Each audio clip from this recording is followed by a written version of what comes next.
வணக்கம். நாளை தை மாதப் பிறப்பு. தைமகள் பிறக்கப் போகிறாள்.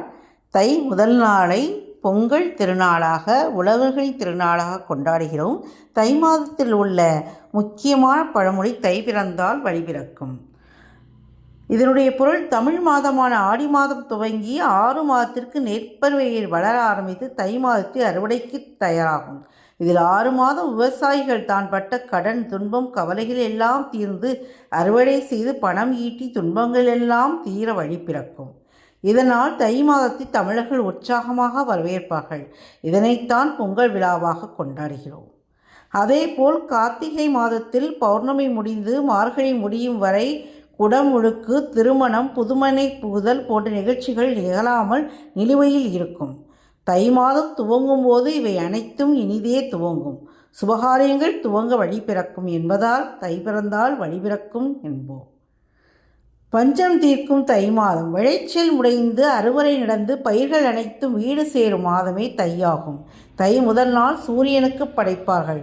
இக்காலகட்டத்தில்தான் தானிய பயிர்கள், முக்கியமாக தமிழர்களின் அன்றாட உணவான நெல்லானது அதிக அளவிலும் சற்று விலை குறைவாகவும் கிடைக்கிறது.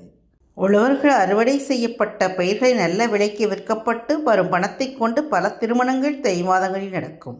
கன்னியர்களும் காளையர்களும் திருமணம் எனும் புதிய பயணத்தை தொடங்க தை மாதம் நடக்கும் திருமணம் வழிகாட்டும் என்பதையும் தை பிறந்தால் வழிபிறக்கும் என்பது நமக்கு தெளிவுபடுத்தும். நம் கண்களுக்கு புலப்படும் ஒரே இறை சக்தியாக விளங்க சூரிய பகவான் மட்டுமே. இந்த சூரிய பகவான் தனது பயணத்தை தெற்கிலிருந்து வடக்கு நோக்கி பயணிக்கும் காலமே உத்தராயண காலமாகும். உத்தராயணம் என்பது புண்ணிய காலமாக கருதப்படுகிறது.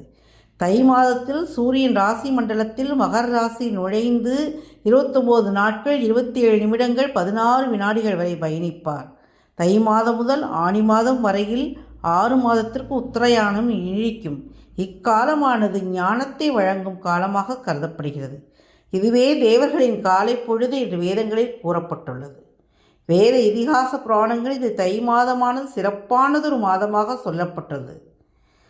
உத்தராயணத்தில்தான் ஞானத்தின் வழிபிறக்கும். எனவே அப்பொழுது இறப்பவர்களுக்கு மறுபிறப்பு என்பதே கிடையாது. இதனால்தான் பீஷ்மர் அவர்கள் மகாபாரத போரில் அர்ஜுனனின் அன்புகளால் வீழ்ந்தும் உயிர் துறக்கவில்லை. அம்பு படுக்கையில் கிடந்து தான் விரும்பிய தருவாயில் மரணம் வேண்டும் என்ற வரத்தை பெற்ற அவர் தை முதல் நாள், அதாவது உத்தராயணம் துவங்கும் வரை காத்திருந்தார் என்று சொல்லப்பட்டுள்ளது. எனவே புராண காலத்திலும் தை பிறந்தால் வழிபிறக்கும் என்று நம்பப்படுகிறது. இந்த மாதிரி ஒரு பழமொழிக்கு எண்ணற்ற விளக்கங்கள் தந்துள்ள நம் முன்னோர்கள் அதனுடைய சிறப்பை பற்றி மிக எளிதாக எல்லா வகையிலும் பொருந்தும்படியாக தை பிறந்தால் வழிபிறக்கும் என்று சொல்லியிருக்கிறார்கள். நாளை பிறக்கும் தை மாதத்தில் அனைவரும் இன்புற்றிருக்க நல்ல வழி பிறக்கட்டும். எல்லாம் வல்ல இறைவன் அருள் புரியட்டும். அனைவருக்கும் இனிய பொங்கல் நல்வாழ்த்துக்கள். மீண்டும் பேசலாம். நன்றி, வணக்கம்.